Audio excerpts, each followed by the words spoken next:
네, 오늘 욥기 4강을 같이 공부하도록 하겠습니다. 이게 이제 벌써 네 번째거든요. 4강. 그 9장, 10장, 11장. 이게 이제 이번 공부는 그냥 장별로 다 다루는 거예요. 그래서 옛날에는 제가 성경 공부를 할 때 이 장을 다 다루지 않았어요. 그냥 핵심적인 내용들만 탁탁탁 해서 넘어가서 했는데 지금 성경 공부는 이제 좀 세밀하게 보다 보니까 잠언도 좀 길어지게 되고 또 이 욥기도 이제 결코 짧지 않은데요. 이게 그렇습니다. 1장과 2장 다시 한번 말씀드리면은 이게 프롤로그라 그랬잖아요. 서문.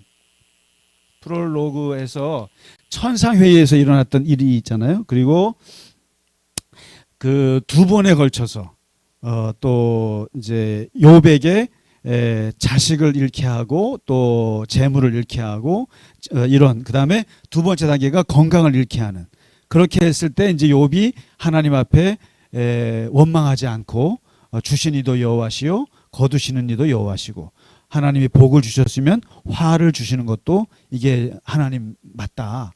그러니까 행복 총량의 법칙이라 그러잖아요. 그렇게 이제 나왔는데 이게 너무 깊어지니까 그 다음부터는 욥이 이제 불평하기 시작하고 이 고통을 견디지를 못하는데 이게 3장부터 무려 38장까지인가 그렇거든요. 이거를 이제 다이얼로그라 그러는데 친구들과의 대화예요. 이게 거의 다 친구들과의 대화인데 친구들과의 대화가 1, 2, 3 이렇게 그러니까 이제 이렇게 보시면 돼요. 처음에 엘리바스 지난주에 했잖아요. 그 다음에 빌닷 지난주에 했죠. 그 다음에 오늘은 이제 소발 이렇게 되잖아요. 그래서 한 번씩 붙어요. 그 다음에 또 1-1 2-3 이렇게 가요. 그래서 또 엘리바스 2라운드 그 다음에 빌닷 소발 이렇게 그러니까 두 번씩 돌아가면서 하고 그 다음에 여기에 엘리후라는 사람이 이렇게 나와요. 그래서 4명이 총 나오거든요. 4명. 그래서 요거를 지금 우리가 쭉 보면서 이 대화를 보면서 지금 한 사람씩 라운드를 보는 거거든요. 그래서 지지난주에 엘리바스 1라운드를 봤잖아요. 엘리바스는 뭡니까? 계시가 중요하다. 나는 계시가 중요하다고 생각해. 하나님이 나에게 계시를 주셨는데 너는 인과응보야. 이렇게 얘기했고 빌닷은 뭡니까?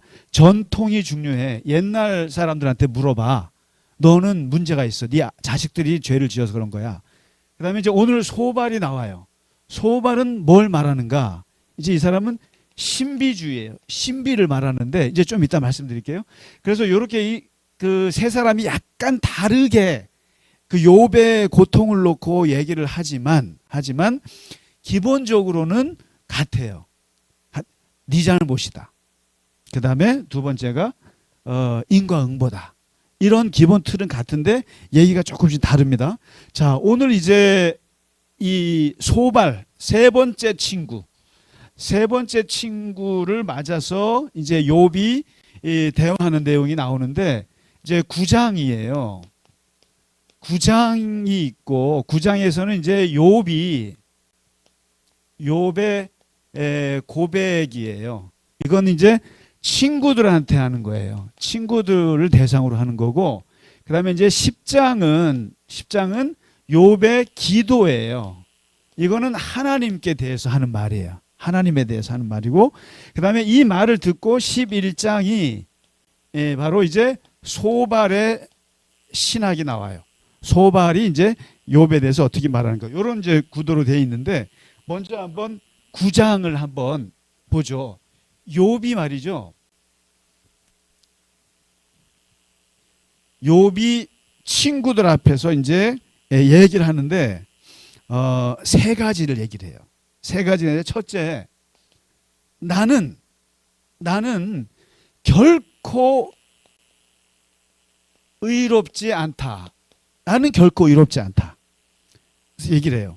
그러니까 이제 이게 억울하지만 굉장히 억울하고 이해할 수 없는 고통이 나에게 왔지만 그러나 그렇다고 해서 내가 의로워서 그런 게 아니다. 의롭다고 내가 말할 수 있는 건 아니다. 그래서 한번 보실까요? 9장 2절에 인생이 어찌 하나님 앞에 의로우랴. 하나님 앞에 만일에 변론을 한다면 하나님이 1000마디를 하시면 나는 한마디도 못하리라. 이렇게 얘기를 해요. 의롭지 못하기 때문에. 그 다음에 9장 15절에 가령 내가 의로울지라도 대답하지 못할 것 같다. 그 다음에 20절에 가령 내가 의로울지라도 내 입이 나를 정죄할 거다.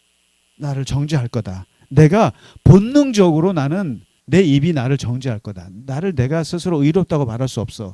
그리고 21절에 나는 온전하다마는 내가 나를 돌아보지 않고 내 생명을 나는 천히 여긴다. 이렇게 얘기하거든요.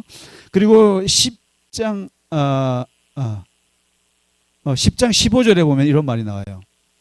이건 기도에 하나님 앞에 기도하는 내용이 나오는 건데 내가 의로울지라도 머리를 들지 못하는 것은 내 속에 부끄러움이 가득하고 내 환난을 내 눈이 보기 때문입니다. 그러면서 이제 뭐냐면 나는 결코 내가 의로워서 억울해하는 건 아니다. 내가 어떻게 하나님 앞에 의로울 수 있겠느냐 이 얘기를 분명히 해요. 하고요. 그다음에 두 번째 하는 말이 뭐냐면은 하나님에 대해서 얘기하는데 하나님은 매우 지혜로우시고 그 다음에 힘이 어마어마하신 분이다 이 얘기를 해요. 그래서 하나님은 지혜롭고 힘이 강하시기 때문에 그 하나님 앞에 거슬러서 악을 행하고 하나님 앞에 형통할 자가 누가 있겠느냐. 그러면서 뭐라고 말하냐면 하나님은요 산을 무너뜨리시고 땅을 움직이시고 해를 못 뜨게도 하시고 별들을 잡아가지고 우리가 가두기도 하시고 이게 재밌죠. 그러니까 자연 만물을 가지고 막 가지고 노시는 분이다. 이게 이 어마어마한 우주의 능력자이신 하나님은 엄청나게 힘이 세신데 그가 내 앞으로 이렇게 지나가시지만 내가 보지 못하고 그가 내 앞에서 막 움직이시지만 내가 깨닫지 못한다. 그만큼 하나님은 지혜로우시고 그리고 힘이 강하셔가지고 내가 하나님의 그 하시는 일을 내가 알 수가 없다. 이러면서 12절에 슬슬슬 하나님을 이제 비판하기 시작해요. 이게 이런 거예요. 마치 힘이 엄청 세셔. 능력 많으십니다. 당신 정말 힘 세네. 그러면서 이게 칭찬하는 것 같지만 이게 칭찬이 아니라 뭐라고 하면 12절에 보세요. 이렇게 힘이 세신 하나님이 빼앗으시면 누가 막을 수 있고 무엇을 하시나이까 하고 누가 물을 수 있겠습니까? 그러니까 하나님의 그 오묘하시고 하나님의 그 지혜와 힘 앞에 누가 하나님이 왜 그러시냐고 물어보고 답을 하실까요? 그리고 누가 하나님이 한번 빼앗으시면은 누가 그걸 막을 수 있겠느냐 하면서 이제 자기 얘기를 하기 시작하는 거예요. 누가 하나님 앞에 하나님이 한번 이렇게 하면은 당해낼 수 있겠느냐. 그러면서 세 번째 하는 말이 이거예요. 왜냐면 그 힘센 하나님이 나를 까닭 없이 무차별적으로 괴롭히신다. 이 얘기를 합니다. 이 얘기하고 싶은 거예요. 까닭 없이 이거 참 까닭 없이 그다음에 무차별적으로 나에게 힘을 행사하신다. 17절 18절에 보시면 이렇게 말해요. 그가 폭풍으로 나를 치시고 까닭 없이 내 상처를 깊게 하시며 나를 숨쉬게 못하고 괴로움을 내게 채우신다. 그러니까 까닭 없이 왜 이러시나 하나님이 이거죠. 그 다음에 19절에 힘으로 말하면 그가 강하시고 힘으로 말하면 누가 그를 소환하겠느냐. 그러니까 힘으로 말하면 누가, 그리고 심판으로 말하면 누가 이 하나님을 소환할 수 있겠느냐. 재판정에다가 힘이 너무 센데 실력자신데 그렇게 말하는 거예요. 그 다음에 22절에 하나님은 온전한 자나 악한 자나 다 멸망시킨다. 무차별적으로. 그러니까 지금 이거예요. 이 친구들은 그러거든요. 네가 악했기 때문에 이렇게 벌을 받은 거야 라고 하지만 욥은 볼 때 하나님은 악한 자나 선한 자나 무차별이다. 한번 괴롭히기 시작하시면 다 죽일 수 있다. 이렇게 얘기를. 그리고 이렇게 말하죠. 갑자기 재난이 닥쳐 죽을지라도 무죄한 자의 절망. 이거 이제 자기 얘기잖아요. 갑자기 재난이 닥쳐 와가지고 나는 정말 너무 억울하게 이렇게 해서 절망하는데도 그걸 비웃으시리라. 무차별적이다, 하나님은. 아, 냉정하시다는 거죠. 그래서 24절에 이제 아주 전곡을 찌르는 말을 해요. 왜냐면 세상이 악인의 손에 넘어갔고 재판관의 얼굴도 가려졌어요. 그러니까 세상이 악인의 손에 넘어갔고요. 재판관이 와서 재판을 해줘야 되는데 재판관도 이미 얼굴이 가려졌어요. 이렇게 한 이가 누구겠느냐. 이렇게. 그러니까 무죄한 자가 고통을 당하는데도 누구 하나 쳐다보지 않고 억울하게 폭력을 당하는데 이 재판관을 얘기하는 이유가 뭐겠어요? 제가 이 고통이 폭력일 수도 있다라고 하는 이유가 그거예요. 자꾸만 재판관을 얘기하는 게 뭐겠어요? 누군가에게 폭력을 당했기 때문에 억울해서 이것을 말려달라고 하는 게 재판관이란 말이죠. 그러니까 이제 욥은 이것을 아까 외재적이라고 그랬잖아요. 이 고통이 내 잘못으로 온 내재적인 게 아니라 누군가에 의한 폭력에서 오는 외재적인 거라고 간파했다 그랬잖아요. 그러니까 지금 말하는 거예요. 이렇게 되게 한 이가 그가 아니시면 누구냐 이렇게 얘기해요. 그가 아니시면 그가 누구겠어요? 하나님 아니면 누구냐 이거예요. 내 고통을 이렇게 가져오신 분이 누구냐는 거예요. 누구도 재판관도 얼굴이 가려졌지 모든 게 다 정말 불의하게 돌아가고 있는 자기의 처지를 이렇게 한 사람이 누구겠느냐? 하나님 아니겠느냐? 이렇게 9장에서 친구들 앞에 얘기를 합니다. 얘기를 하고 나서 그리고 이제 하나님께 기도합니다. 10장에 하나님께 한 6가지 정도 기도하는데 이렇게 기도해요. 하나님 2절입니다. 나를 정죄하지 마시고 자꾸만 나를 정죄하시. 이게 그 뭡니까? 이게 이제 친구들이 자꾸 정죄하니까 그게 하나님이 정죄하는 것처럼 보여지는 거죠. 그러니까 하나님도 나를 정죄할 것 같은 거예요. 그러니까 정죄하지 마시고 무슨 까닭으로 나와 더불어 변론하는지 알게 하소서.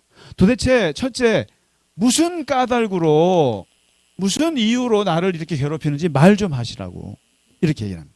말 좀 하시라고. 이게 지금 욥이 38장 하나님이 등장하기 전까지 38장까지 지속적으로 요구하는 게 이거예요. 하나님 왜 그러십니까? 왜 나를 이렇게 괴롭히십니까? 까닭 없이 왜 이러십니까? 도대체 무슨 이유로? 그 이유라도 알면 내가 괜찮겠는데 이거죠. 그러니까 이제 앞으로 보시면 욥은 2가지를 요구하는 거예요. 왜 그러십니까? 그다음에 얼굴 좀 나타내십시오. 대면 좀 합시다. 아니 얼굴을 안 보이고 지난주에 그랬죠. 저 뒤에 장막 뒤에 숨으셔가지고 숨어 계신 하나님이 나타나지 않으니까 얼굴 나타나라. 재판장에 나타나시라. 그러면 내가 다 풀릴 것 같다. 이거였거든요. 자, 그 다음에 이제 2번째 얘기하는 게 뭐냐면은 5절 6절에 주의 날이 어찌 사람의 날과 같으며 주의 해가 어찌 인생의 해와 같기로 나의 허물을 찾으시며 나의 죄를 들추어내십니까? 지난주에 얘기했던 거잖아요. 내가 사람이 죄를 짓는들 그게 하나님께 무슨 손해입니까? 이렇게 얘기하잖아요. 그런 것처럼 아니 인생에 사는 날수와 하나님의 날수가 뭐 그렇게 비슷하다고 굳이 내 죄를 들춰내십니까? 이렇게 들춰내시고 허물을 이렇게 찾으면서 이러시냐? 왜 이렇게 나를 허물을 들추시는가? 이걸 물어봐요. 그 다음에 3번째가 8절 9절인데요. 아니 주의 손으로 나를 빚고 만드셨는데 이제는 나를 멸하십니까? 이렇게 말해요. 그리고 주께서 내 몸을 흙으로 뭉치듯 하셨거늘 다시 티끌로 돌려보내십니까? 뭡니까? 왜 창조하셨습니까? 나를. 왜 낳으셨습니까? 왜 나에게 복을 주셨습니까? 왜 나에게 자식들 주고 재산들 주고 그렇게 하셨습니까? 그렇게 복을 줄 때는 언제고 왜 이제 와서는 나를 티끌로 돌려보내십니까? 이제 와서 굳이 나를 멸하십니까? 왜 나를 멸하십니까? 나에게 생명을 줄 때는 언제고 왜 지금에 와서는 멸하십니까? 그 다음에 일관성이 없지 않습니까? 네 번째, 욥이 하나님께 말하기를, 하나님은 내가 머리를 높이 들면 젊은 사자처럼 나를 사냥하시면서 내게 주님의 그 놀라움을 자꾸만 나타내십니다. 그러니까 뭐냐면 내가 의롭다고 이렇게 얼굴을 들면 사자처럼 나타나서 확 잡아먹으려고 하신다. 나를 왜 그렇게 사냥하십니까? 사냥하듯이 잡아먹지 못해 안달이십니까? 이런 거예요. 나를 이게 잡아먹지 못해서 그러니까 조금만 얼굴이 좀 고개가 들려지면 그냥 사자처럼 달려들리십니까? 이런 느낌인 거예요, 지금 욥은. 그러니까 이게 지금 욥이 어마어마한 그 피해자의 감정, 고통받는 자의 감정을 정말 잘 표현한 문학가라고 볼 수 있어요. 그 느끼는 거예요, 자기는 신앙적으로 하나님한테 이런 걸 느끼는, 사냥당하는 느낌을 받는 거예요. 그 다음에 다섯 번째는 주께서 자주자주 증거하는 자를 바꾸어 나를 치시며 나를 향하여 진노를 더하시니 군대가 번갈아서 치는 것 같으니라. 이게 뭐냐면 지금 이 친구들이 와서 1번, 2번, 3번 와갖고 자꾸 나를 치잖아요. 치는 것처럼 증거하는 사람들을 자꾸 바꿔가면서, 그 다음에 친구들을 바꿔가면서 군대가 나를 번갈아서 치는 것처럼 나를 계속 친다, 하나님이. 이게 마치 나를 그 군대를 동원해서 그 뭐라 그럽니까? 이게 그 뭐라 그러지? 전법인데 동방격서라 그러나? 아시는 분들이, 그러니까 동쪽에서 북을 치고 뭐 서쪽에서 공격하고 뭐 이런 거죠. 그러니까 사람을 정신없이 혼을 빼는 거죠, 하나님께서. 그 다음에 여섯 번째 이런 얘기를 해요. 이게 극한의 고통을 받는 사람의 정말 소망인 거예요. 뭐냐면 내 날은 적지 아니하니까 그런즉 그치세요. 이런 거예요. 여러분 그저 영화 옛날에 장동건이 나왔던 친구 보면은 그 와서 장동건이한테 칼을 계속 찔러 죽이잖아요.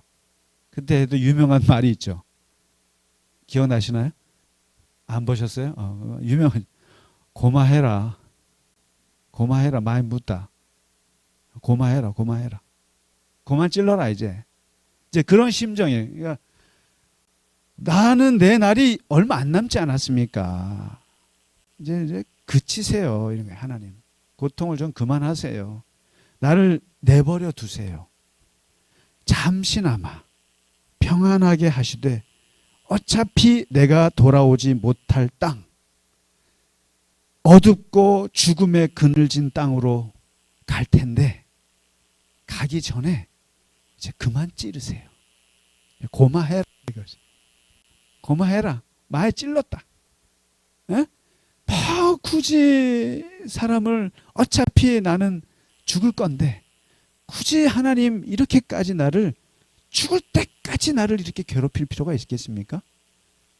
이게 느낌이 오세요? 고마해라 진짜. 이런 느낌이에요. 그래서 여기서 이런 감정, 그러니까 어차피 나는 지속적으로 고통을 당하는 거예요. 지속적으로 고통을 당하는데 잠시나마 숨 좀 돌리게 좀 해주세요. 죽기 전에 하늘이라도 좀 보게 해주세요. 사형수 같은 느낌 있죠. 이런 거거든요. 그래서 이런 나오는 말이 이런 거예요. 인간은, 이거 참 유명한 말인데 참 저는 아주 공감이 가더라고요. 인간의 삶이라고 하는 것은 지속적 고통과 간헐적 행복, 이게 인간의 인생이다, 이렇게 말해요. 그러니까 이게 이제 인간이라고 태어나면 어차피 모든 삶이 이건 맞는 말이에요. 모든 순간에 다 고통인데, 그러나 우리가 말하는 그 행복, 우리가 말하는 기쁨은 아주 간헐적인 거라는 거예요. 간헐적으로 가끔씩 기쁜 게 있는 거예요. 그러니까 지금 욥이 말하는 거죠. 어차피 이 고통을 당해 보니까 나는 어차피 지속적으로 고통을 당해서 죽음으로 가는 건데, 그러나 거기서 간헐적으로 숨을 쉴 수 있게, 간헐적인 행복을 느낄 수 있게 좀 그거 좀 해주면 안 됩니까? 그런 기도를 하는 거거든요. 그러니까 이게 그렇죠. 여러분 한번 생각해 보세요. 이게 이제 어떤 일이 있으면 슬픈 일과 기쁜 일이 있어요. 근데 슬픈 일이 있었을 때 내가 받는 그 느낌, 그 강도와 기쁨 일에 대해서 내가 받는 그게 그 강도가 같을까요? 다를까요? 달라요. 이 그 오래 남는 건 기쁨일까요? 슬픔일까요? 에? 슬픔이에요. 슬픔이에요. 근데 참 묘하게도 기쁜 일은요, 금방 끝나요. 그렇지 않아요? 금방 잊어요. 금방 지나가요. 근데 슬픈 일은, 아픈 일은 깊이 남아요. 그래서 우리가 행복을 추구하는 이유가 행복이 좋아서가 아니라 슬픔이, 불행이 너무 아파서 그런 거예요, 사실은. 그게. 한번 슬픈 일을 당하면 그게 너무 아프고 저리기 때문에 행복을 추구하는 거라고요. 근데 인생에 오는 행복이라는 것은 아주 간헐적이라는 거예요. 막상 잠깐 기쁘지만 그 기쁜 건 잠깐인 거예요, 진짜로. 저도 한번 생각해 보니까 그 말이 맞아요. 기쁜 일은요, 기쁜 소식은 잠깐이에요. 근데 슬픈 소식은 오래 가요. 아파요, 아파. 참 아파요. 그렇기 때문에 우리가 그런 그 불행이나 슬픔이 우리한테 안 왔으면 좋은 거예요. 안 오기를 바라는데 안 올 수 있나? 이 지속적 고통이라는 것, 인생이라고 하는 것이. 자, 이렇게 해서 이제 욥이 하나님 앞에 얘기하는 거예요. 왜 그러십니까? 그리고 왜 나를 이렇게 허물을 찾습니까? 그리고 나를, 생명을 줘놓고 나를 이제 와서 나를 죽이려 하십니까? 그리고 나를 왜 이렇게 사냥하듯이 몰아붙입니까? 그리고 마치 군대를 몰아서 여기저기 쑤시듯이 나를 이렇게 막 못 잡아 먹어서 안달이십니까? 그리고 이제 좀 고마하십시오. 마십시오. 어차피 나 죽을 테니까 이제 그만하십시오. 잠깐 좀 평안한 마음이라 좀 주십시오. 이렇게 기도하는 거예요. 이게 지금 욥의 기도예요. 자, 이 말을 듣고, 이 욥의 기도와 욥의 그 고백을 듣고 이제 3번 타자 소발이 하는 말이에요. 이 소발, 이 잔인한 친구들의 위로자. 이제 11장에 소발이 나오는데, 소발이 이제 첫 번째 그 욥의 말을 평가를 해요. 평가를 하는데 어떻게 하냐면은, 지난주에 빌닷은 이렇게 욥의 말을 듣더니 뭐라 그래요? 야, 거친 바람 같구나. 입이 너무 거칠어 당신은. 왜 이렇게 불평이 세? 이렇게 얘기하거든요. 근데 오늘 소발은 뭐라고 말하냐면은, 너 말이 너무 많아. 말이 많구나. 평가가 뭐냐면은 말이 많다. 말이 많다. 너. 그러니까 이러는 거예요. 말이 많으니, 2절에 말이 많으니 어찌 대답이 없으랴. 내가 참다가 말을 하는데 네가 말이 너무 많아서. 그리고 이렇게 말해요. 말이 많은 사람들 치고 의로운 사람이 있느냐? 의로운 사람이 있느냐? 그렇잖아요. 그러니까 사실은 이게 말이 많으면 어떤 느낌을 받냐면은 진실하지 못하다는 느낌 받아요. 그리고 변명이 많구나. 거짓말이 많구나. 근데 진실한 사람은 간단하죠. 말이 나 잘못 없어요. 근데 잘못이 있는 사람은 내가 이랬고요, 저랬고요 말이 많단 말이죠. 그러니까 소발이 볼 때 욥은 너무 변명이 구차해 보이는 거예요. 말이 너무 많으니까 너는 틀림없이 말이 많기 때문에 너는 분명히 죄를 지었을 것 같아. 이렇게 판단해요. 의롭지 않아. 이렇게 말해요. 그 다음에 네 말이 주로 어떤 말이냐면 자기 자랑이네. 이렇게 말해요. 자랑하는 말이 어떻게 사람으로 잠잠하게 하겠느냐. 어떻게 그 자랑하는 말을 듣고 어떻게 가만히 있을 수, 못 봐주겠다는 거죠. 그러니까 그렇습니다. 사람이 자기 자랑을 너무 많이 하면 남들이 못 봐줘요. 그렇기 때문에 우리는 꼭 자랑할 때 뭐 한다고요? 돈을 내고 자랑해야 된다. 돈을 내고 밥을 사고 자랑하셔야 그나마 그 친구들의 분노를 삭힐 수가 있어요. 그러니까 어디 가서 이렇게 우리 애가 뭐 대학에 붙어서 그럴 때는 꼭 밥을 사시고 얘기를 하셔야 돼요. 이게 사람들이 아유 축하한다 그러면 속으로는 되게 시기 질투합니다. 그래서 이게 자랑하는 말이 어떻게 사람으로 하여금 잠잠하게 하겠느냐? 뭐겠어요? 열받게 한다는 거죠. 화나게 한다는 거예요. 넌 너무 말이 많아. 근데 그 말이 보니까 다 자기 자랑이야. 근데 어떤 자랑인가 했더니 두 번째예요. 두 번째, 소발이 하는 말이 그 내용을 들어보니까 4절에 네 말에 의하면 내 돈은 정결하고 나는 주께서 보시기에 깨끗하다 하는구나. 너가 의롭다고 주장하는구나. 너가 정결하고 깨끗하다고 시종일관 주장하는구나. 의롭다고 주장하는구나. 이렇게 말하는 거예요. 그런데 이 소발의 말이 맞아요? 틀려요? 맞아요? 틀려요? 맞는 것 같아요? 그래서 이 소발의 문제는 뭐냐면 이 상대방의 친구의 말을 전혀 귀 기울여 듣지 않았어요. 보세요. 욥은 아까 그랬잖아요. 욥이 9장에서 말한 거 첫 번째가 뭐냐면 나는 의롭지 않다 말이죠. 9장 2절 인생이 어찌 하나님 앞에 의로우랴. 9장 15절 내가 의로울지라도 대답 못하겠다 그랬잖아요. 9장 20절 내가 의로울지라도 내 입이 나를 정죄할 거다. 9장 21절 나는 온전하다마는 나를 돌아보고 내 생명을 천여하겠다. 이런 말들. 그러니까 그 다음에 이런 말들을 지금 앞에서 했어요.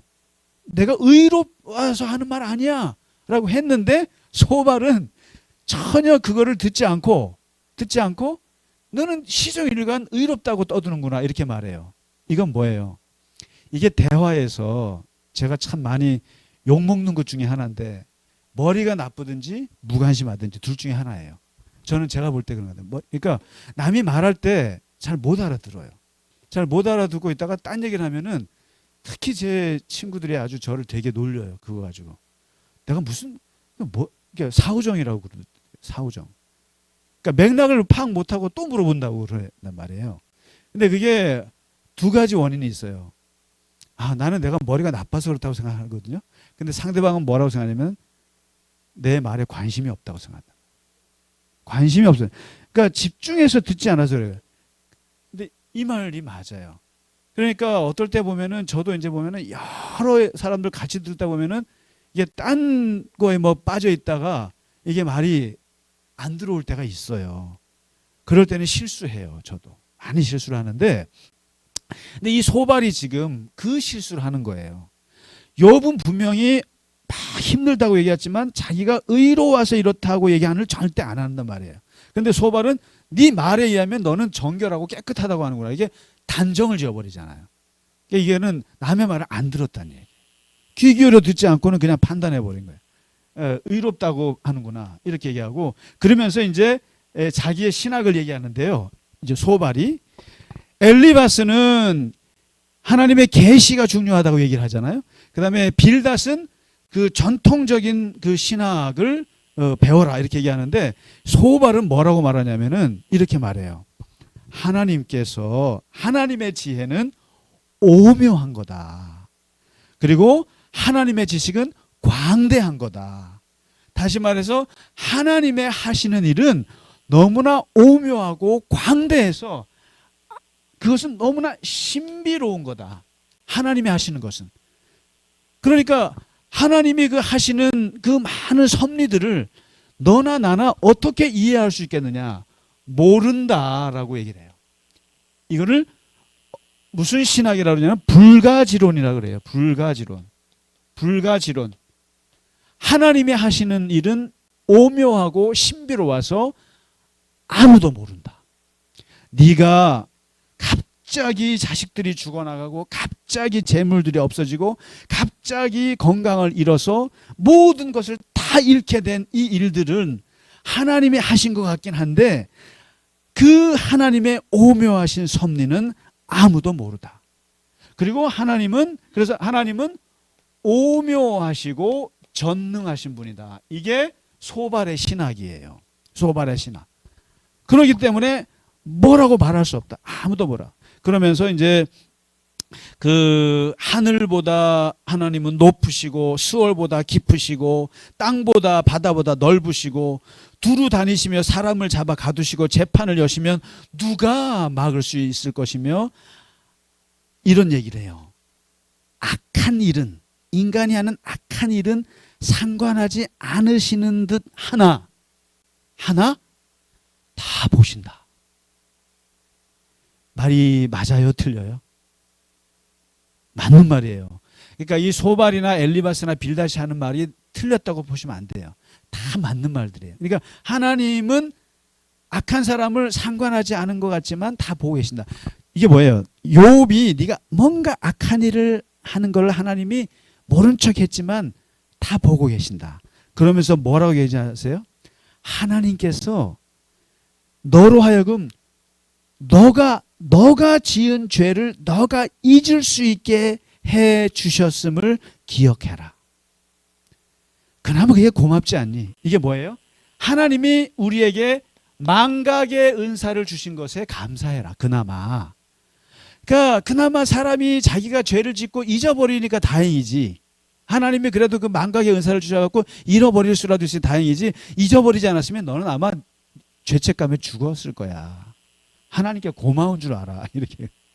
이런 얘기를 하는 거예요. 근데 이 말도 맞아요, 틀려요? 맞죠, 뭐. 그나마 사람이 자기가 잘못한 거를 다 기억하고 그러면은 어떻겠어요? 못 살아요. 못 살아요.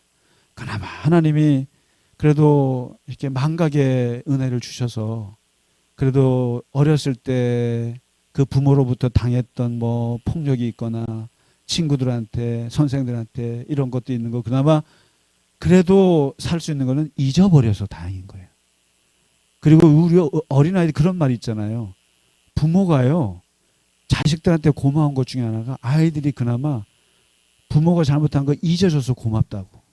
그래도 잊어주고 또 밝게 자라줘서 그게 얼마나 고마운지 이런 말 하잖아요. 그러니까 이게 하나님이 그나마 너 죄 지은 거 잊어줘서 고마워해. 그나마 이렇게 말하고 하나님이 상관하지 않은 것 같지만 다 보고 계셨다. 알고 보면은 이렇게 얘기를 합니다. 그러니까 이제 이 소발은 하나님의 그 오묘하심은 모르는 거다. 불가지론이다. 이렇게 얘기를 하면서 주문을 하기를 이 욥에게 주문합니다. 뭐라고 주문하냐면 그렇잖아요. 기도하고 회개하라. 이렇게 기도하고 회개하라.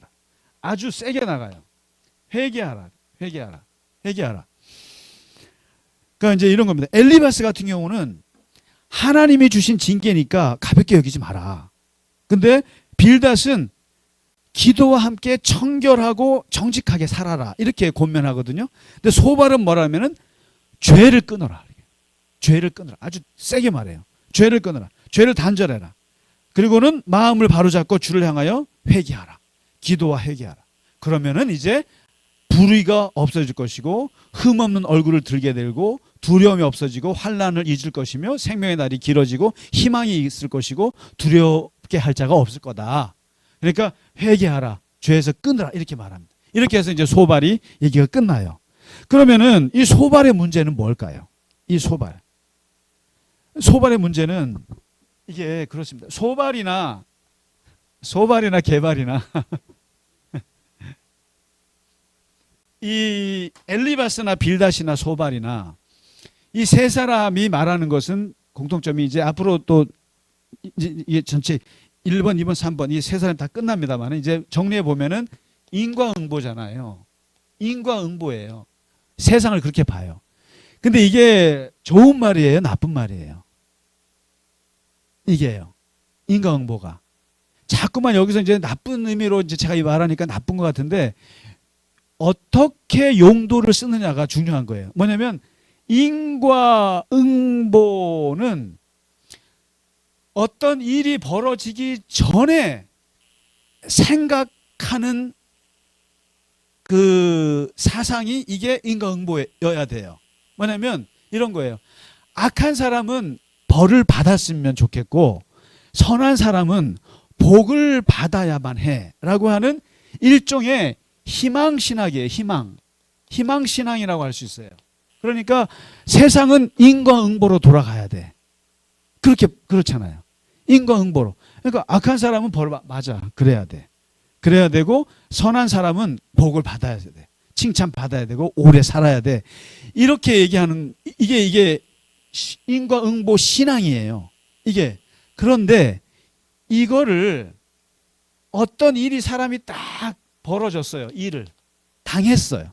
어떤 일을 당했는데 그 당한 걸 가지고 해석하는 도구로 쓰면은 이건 폭력이에요. 폭력이에요. 무슨 말씀인지 아시겠어요? 그러니까 무조건 사람이 어떤 재난을 당했어요. 근데 그거를 인과응보 신앙을 갖고 사후에 해석을 하면 그는 사람을 죽이는 거예요. 그렇잖아요. 죄를 지어서 벌을 받아야 돼. 이거잖아요. 죄를 지면 벌을 받아야 돼. 근데 이제 사람이 정말 형벌 같은 고난을 받았어요. 욥같이. 그런 벌이라기 아니라 그런 재난을 받았어요. 받은 걸 놓고 사람들이 인과응보 신앙을 여기에 대입을 하는 거예요. 벌을 받았구나. 그러면 죄를 지었나 보다. 이렇게 연결하면 너무나 잔인한 신학이 되는 거예요. 이게요. 이거는 이렇게 쓰라고 인과응보 사상이 나온 게 아닙니다. 아니고 우리는 내가 열심히 살면 잘 될 거야. 그리고 내가 잘못하면 내가 사람들한테 미움 받을 수 있어. 그러니까 내가 착하게 살아야 돼 라고 사람들한테 용기를 주고 그렇게 살라고 가르치는 거지, 사람의 고통을 놓고 인과응보로 판단하라고 쓰는 게 아니다 이 말이죠. 그러니까 이렇게 쓰면 좋은 것이고 이렇게 쓰면 아주 나쁜 것이다 이거죠. 자, 이렇게 말할 수 있고, 그러니까 엘리바스와 이 세 친구가 잔인하다고 하는 것은 바로 인과응보를 이렇게 써서 그런 거예요. 남의 고통을 해석하는 데 써서 그렇다. 이게 문제거든요. 두 번째, 이 소발의 문제를 보면은 이 사람은 자기가 하나님의 신비는 모르는 거야. 그거는 알 수 없는 거야 라고 해놓고는 자기는 다 아는 것처럼 말한다는 거예요. 마치 하나님의 신비를 자기는 독점하고 있는 거예요. 독점. 이거는 아주 교만한 거예요. 그래서 하나님의 신비, 하나님의 자비, 전지전능, 회복 이런 것들을 그냥 자기가 다 해박한 지식이 있다는 걸로 자랑하는 거죠. 이게 신학자들의 문제예요. 그다음에 두 번째 이 소발의 문제는 이거예요. 하나님이 너를 용서하실 거야. 용서라는 말을 썼어요. 하나님의 자비라는 말을 썼거든요. 근데 여기서 말하는 하나님의 자비와 하나님의 용서는 예수님의 말하는 그런 무한한 그런 하나님의 은혜의 자비가 아니라 네가 죄를 회개하고 그리고 완전히 깨끗하게 돌아섰을 때 그 바른 행동을 보고 베푸는 용서예요. 그러니까 아주 철저하게 조건적인 그리고 율법적인 용서관을 갖고 있는 거예요. 전혀. 그러니까 죄인도 용서하시는, 그리고 무제한적으로 받아들이시는 그 하나님의 자비와 용서가 아니고 네가 회개했어? 그래, 그러면 용서해 줄게. 이런 아주 기계적인 용서를 말하고 있다 이거죠. 그래서 이제 오늘 이 욥의 이제 그 친구와의 1라운드 난타전이 다 끝났어요. 엘리바스하고 한번 붙었고, 그다음에 빌닷 그리고 욥까지 일단 끝났습니다. 그렇게 해서 끝나고 이제 다음 주에는 다시 뭐예요? 엘리바스, 빌닷, 소발 이렇게 해서 2라운드를 다음 주부터는 또 공부해 보도록 하겠습니다. 오늘 그 욥의 그 고백과 기도 그리고 소발의 신학 같이 공부해. 네, 많으셨습니다. 감사합니다. 네.